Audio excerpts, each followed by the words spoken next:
Hello friends, welcome to Study IQ. Today we are going to talk about a very short topic where the government has identified 18 sectors as strategic in India. In a recent news, it has been stated that government has decided that 18 sectors in India are going to be strategic. We are going to understand what is the meaning of strategic sector here, and we are going to talk about what happens when a sector is deemed as strategic in this particular video. If you like this video or if you have any doubts, you can follow me on social media on Instagram and Facebook on these IDs. If you want the PDF of this particular presentation, you can subscribe to my channel on Rahul Sai 222. There's a very good news from Study IQ team here. We have brought 5% discount on all our smart courses for all our students. The coupon code that you can use here is India5, and for more information, please install the Study IQ app from Google Play Store. So let us begin our discussion and first understand what is the meaning of a strategic sector. In general, strategic sector means a very important sector. It is considered as strategic because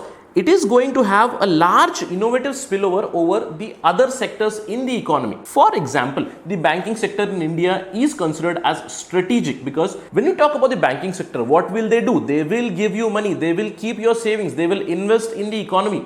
Meaning, for every other sector, the money basically goes from banking sector to the other sectors. If I want to develop a road, where will I get the money from? I have to take a loan from the bank. If I have to construct house, I have to take a loan from the bank. Means the banking sector has a spillover almost all the other sectors. Apart from that, sector becomes strategic if it has impact over the other firms in its own sector or any other related sector also. Previously, the government used to decide strategic sectors on the basis of industrial policy, which continuously changed. We have seen multiple industrial policies which have been released by government from time to time.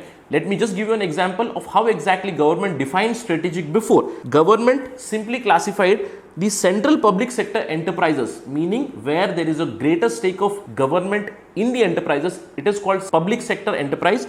They were deemed as strategic or non-strategic. But now the government has made a distinction that entire sector would be strategic or non-strategic. We'll understand what is going to happen if I define something as a strategic sector. But before that, let us first understand why the government has brought such a distinction. In July 2020 itself, the Finance Ministry had already announced that they are going to privatize many public sector enterprises like the BPCL, Bharat Petroleum Corporation Limited, Air India, Container Corporation of India Limited, and the Shipping Corporation of India also. In fact, at that time itself, Finance Minister Nirmala Sitharaman had announced that they are going to come up with a policy where they are going to define strategic sectors and a policy for strategic sectors also. They also said that whatever sectors would be non-strategic, from those sectors, the government is going to completely come out in future. So let us try to understand the current policy the government has released,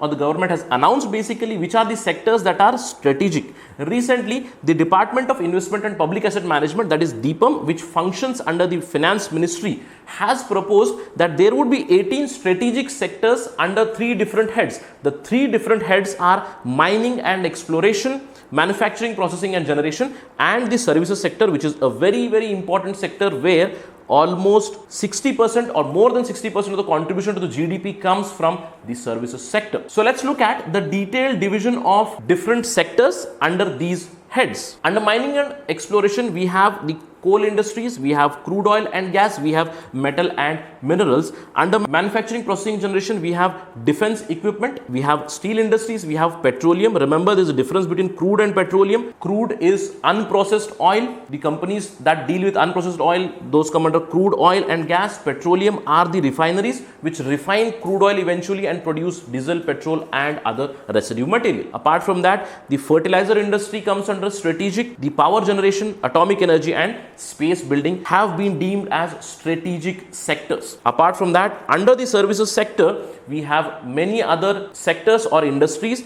like space, power transmission, which the government has kept to itself. The development of airports and ports is also a strategic sector under services. Development of highways and warehouses, gas transportation and logistics, it is also part of strategic sector. Apart from that, construction project consultation for anything which is to be built under the strategic sectors, it is also kept under the strategic definition. Apart from that, obviously financial services in India and IT, banking and insurance are also strategic sectors. What is the difference between financial services and IT banking? Financial services means where there are banks, for instance, the Exim Bank, the Export-Import Bank of India, which talks about the export, where big financial corporations which give funding to infrastructure sector, all those have been deemed as strategic. Again, I have to put a rider for the students here. You don't need to remember these 18 sectors. Even if you remember just that as of now, we have 18 sectors that have been defined as strategic under 3 different heads. Under 3 different heads, that is also more than enough. But the more important thing to know for us is it really useful for us? What exactly happens when I say something is strategic? Say I say banking is strategic. What is going to happen under that particular sector? We'll try to understand that. If the current policy is assumed to be implemented in the coming time, then something like this is going to happen. In the non-strategic sectors, that means the 18 sectors that we have discussed, if there is any other industry or a sector which is apart from this, it would be non-strategic. In that particular sector, there would be no government intervention or no government involvement. Even if there is, as of now, the government is going to privatize. That means it is going to sell its stakes to private companies, or it is going to go for strategic disinvestment. That is, slowly they are going to sell some stakes in these industries in non-strategic sectors. For the strategic sectors, the government has come up with the policy. Means, say, take example of banking sector. Banking sector is a strategic sector. In that particular sector, the government at the max is going to have 4 public sector units and the minimum number would be 1. If there are more than this, the government is going to privatize or disinvest further. For example, let's talk about banking sector. Even after a lot of banking consolidation, the impact would be very, very huge from this policy on the banking sector. We had State Bank of India, State Bank of Mysore, State Bank of Bikaner and Jaipur, State Bank of Travancore, etc. We combined everything and made State Bank. We had more than 15 banks in India. We have amalgamated many, and even today there are 12 public sector banks. Now, if this policy is to be implemented, I have to bring down the number from 12 to 4. How is it going to impact the banking sector? For instance, there are some sectors which are already ideal. Let's take example of telecom sector. In telecom sector, there is only one player, BSNL. There are private players like Airtel, Jio. So it is very fine. But what about the sectors like banking, which will suffer a lot if this policy is brought in haste? So only time will tell how exactly this policy is going to be implemented. If there are any updates on this particular topic, we will bring to you continuously. With this, I'll end the discussion. Thank you very much. Have a great day ahead.